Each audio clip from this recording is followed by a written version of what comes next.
Now we are going to try and take you on a verbal journey to Everest. When I was a kid, probably I don't even remember, in second or third standard, so there was a fancy dress competition in my school. And I came home, I told my mother and father about it. And then naturally they asked me that, what do you want to become? What are your plans on that? And for a child, I think the answer should have been some animated character or fairy or I don't know what. But to our surprise, I said, Miss Bachandri Pal. I would like to become Miss Bachandri Pal. And my parents were really surprised, but that's how it went on. And I think from that time, the seed started blooming from that time in me. Later on, one fine day, after all this, my school life was over, my college was over, that day of fancy dress, 19 or 20 years after, one fine day we were sitting on the table, my parents were there, and at that time, I was very much in a dilemma of deciding on what next in life. Like, what do I want to do next? And I did not know. Truly, I was very confused. I had no plans. But all I knew all my life was that I wanted to do something in the field of sports or adventure. So my father pitched this idea of climbing the highest mountain in the world, Mount Everest. And we had a very long discussion on that for many days. And then we thought that if not us, then who? Because according to us, we were trained, we had worked for it, we had undergone all the courses, and till that date, there was no Gujarati female from Gujarat who climbed Everest. So if not us, then who else is going to do it? Everyone is going to be scared to grab this opportunity. So finally, it was a struggle just to accept this thought that we are going to go and attempt Everest. More than us, I think it was difficult for our parents to decide and send us both to Everest together, because there is no guarantee of a person coming back or not from Everest, right? It's a difficult challenge. Finally, after a lot of long conversation, we decided and we took up the opportunity of going to climb. So before we went to climb Everest physically, the struggle started right from the time that we decided. There were a lot of paperwork and all that we had to do. Well, it was like writing a will, to be very honest, because there were a lot of formalities, forms that we had to fill. Now, one particular form was there, and the name of the form was Body Disposal Form. That was the name of the form. And not even in our wildest dreams must we have thought that we'll fill something like that. And then there were options. It was like MCQ kind of a thing. And there were 4 or 5 options that what do you want to be done with your body? And we had to choose from that. So that was the point when it actually, like, we realized, it hit us that, oh my God, this is not a joke, what we are going to do. And this is something serious. So that was one big struggle. Another thing, after all the formalities were done, society. A lot of people, we met a lot of people were supportive, a lot of people were not. We also got comments like, what are you going to do? What will you do if you climb Everest? Like, you are wasting your father's money, you are wasting your parents' money.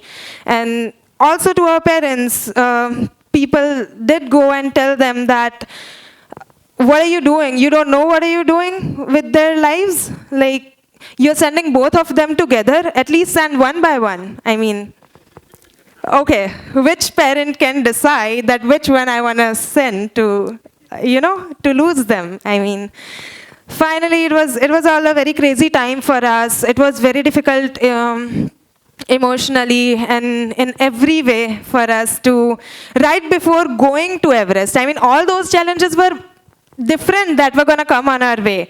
But this was altogether a different challenge that we faced. And finally, then our journey to Everest started. And I think Aditi will take you to Everest. Well, she talked about all the things, all the difficulties that we had right before Everest had even started. But we fought it. Our parents fought it with us. And then finally we were on the mountain. We were dreaming of it. We saw it and it was right in front of us. And there we were to climb it, to, face the difficulties that probably the mountain would throw at us. What I would like to say is it wouldn't be like us facing the difficulty that the mountain would throw. It would be something that I would say we were trying to cope with nature. You never fight with nature. Problem with humans is we want to win it all. I want to win this. I am superior. I am powerful. I can fight everything. I can face everything. Which is something that I think we need to change in ourselves. We cannot fight nature. We just cannot. It's too powerful. It is, it is something, it is an energy that has made us. It's nature. We are nature, right? So, yeah, so I would like to say that we wanted to cope with nature, cope with the difficulties it had, sent our way. When we started our climb, we were 24 in the team that we were in. By the time we, reached base camp, we were only 16 of us left. Many of them, they quit the climb. They were like, we are homesick. Some of them, had health issues. Some of them were just like, I'll try next year. I can't do it right now.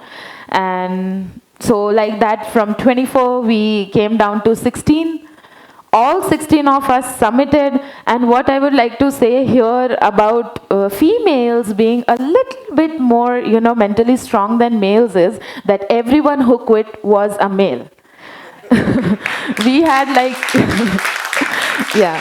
So we had, I think we were 6 of us, 6 females, and all of us were still on the team, and all of us made it to the top. So, yeah, that's where, okay, no biasness, but just an incident. So that was it. And then when we started the climb, obviously the temperatures had to, play its role.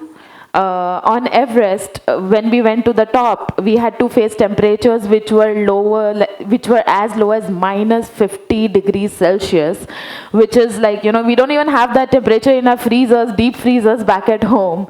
So that was the temperature that we had to deal with. We were climbing in it, we were working in it. It was a very tough journey. We had so many, being females and being, we always want that flawless skin, that everything is, perfect. You're pretty, you're delicate. But with us, it was never the case. When we were on Everest, we had to face the cold. We had to face the cold injuries that usually come up in temperatures that are as low as minus 50 degrees. So I think on the picture visible, you can see that, I have some marks on my cheeks. So I used to call it kiss of the Everest. So it's actually the, wind burn, when the wind blows and there's snow falling and there's, particles brushing off your open areas, exposed areas. So that is what I have. Anuja has sunburn. So things like that were coming up. When we were going from camp 3 to camp 4, so Everest has total of 5 camps, including the base camp. So it's base camp, camp 1, camp 2, 3, 4, and then the summit. So when we were going from, camp 3 to camp 4, we were just walking. It was a very steep walk, and we could see something, from way below. We could see something like a bag, or I don't know, some sort of thing that was just laying on the way that we were going through. And as we neared it, we just realized that it was not a bag. It was nothing but a human body. It was a body of a climber who had just lost his life one day prior to we were there. It actually, sent chills down our spines and everything. We were frozen. I was crying I had tears and tears rolling down I didn't want them to, but they were just not stopping. And it was so crazy because it might have been us. We were still climbing. We were still going up. We knew that, maybe we'll be lying up somewhere on some other camp, something like that.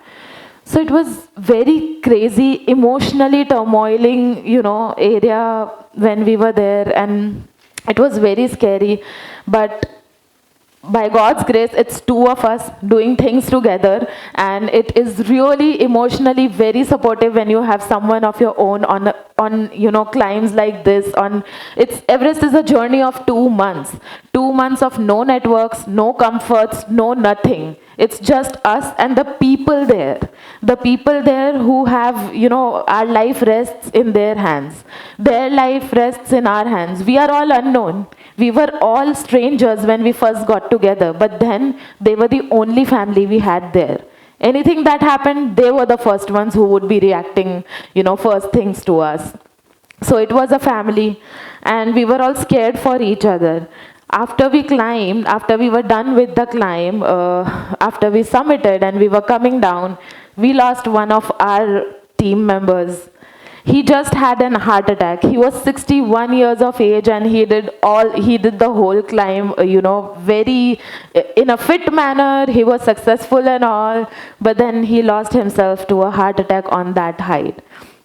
So that again set us thinking that, we have friends, we make families. Life is so vulnerable. Do we realize it here in the city? No. Do we take care of things? Do we, embrace the things, small things, like on Everest, even if I have to tie a shoelace, I have to prepare myself. I have to think. I have to, say that, yeah, you have to get up now, you have to get out in the cold, put your feet in that cold shoe, and then tie the lace. It takes hell, like 10, 15 minutes to decide on doing that. So these small things, like a shower at home, it's a luxury. Who thinks it's a luxury? Do you guys think it's a luxury? No one even, takes notice of it in real life. But for us, that is a luxury. The beds, everything, every small thing is a luxury. And those are the things that we realize when we go on climbs like that. I think mountains, they make us modest. They make you, realize that small things that you never take into consideration mean so much. Lives. Today I am here, tomorrow I am not. Today my friend is here, tomorrow he or she is not. So all those things are so important, and they only come into, effect into your mind, into what you have been thinking when you yourself are in a situation where you think, I might not make it back. I might not be here tomorrow. Those are the things that climbs. So when we get asked that, are you being paid to climb? Why are you climbing? There's a very common question from everyone that, climb is, why are you climbing? There's nothing in it. You're not getting anything out of it. Plus, you're not going to be able to make a career out of it. And being females, obviously, you don't know if your in-laws or whom you are going to marry are going to, be supporting this or not. Do you want to do it? Why do you want to do it? You might have to leave it. Things like that. They go on and on and on. But once you are in it, once you have seen it, that is the time that you realize that no matter what happens, this is something that is going to make you realize how important each and everything and how important each and every person in your life is. It's something that, makes you embrace things in a modest way. It might be success, it might be anything. You have to realize it, and that realization only happens on the highest of mountains is what I feel. And obviously when you are close to nature, when you learn things directly from nature, like our traditional way of education where there was a gurukul, and the guru used to teach students under a tree, understanding things that nature was teaching you, that has all vanished. We are all into books, we are all into tablets, laptops, presentations, I don't know what not. So the intelligence level is also slowly, if you see, it's kind of degrading, right? So I think this is a way where we can actually start to inculcate the traditional way of education as well into the system, like we have been. So yeah, so that is one thing. So what we've been trying, so after doing Everest and all, there's no stopping for us. We don't want it to stop. So for a lot of people, Everest means ever rest. They do Everest and then they stop everything because they think it's the, ultimate, the goal has been achieved. But that is not true. What we are trying to, make people understand here, and what we want to inculcate into everyone's life, that we can touch, or that they can pass through us, is that please try and understand nature. Try and understand nature, try and cope with it, try to be a part of it. Any difficulty that comes your way, difficulties are going to stay till the day you'll die. They are going to be with you, but you have to learn to cope with them. And most importantly, about the Himalayas that we have, they are the best ranges that we have, and they have a lot to offer to you for learning. You don't have to climb it. You just have to be there. You just have to be in the areas that have not been touched by humans, to the areas which have just the touch of nature. That is the place that you have to be. You have to embrace it, and that is how you are going to learn what life and what small things in life mean to us. Other than that, living in cities, all we are going to do is, show the power of money, power of I don't know what not, and power of being, better than the others, instead of being better than what your current state is. You have to fight yourself, you have to challenge yourself, and you have to be better than yourself, not someone else. So yeah, I think that was our, story to Everest. I can just go on and on and on about it. It was a journey of 2 months, so I have a lot to say, but I think as the time constraints, that's about it for now. Thank you.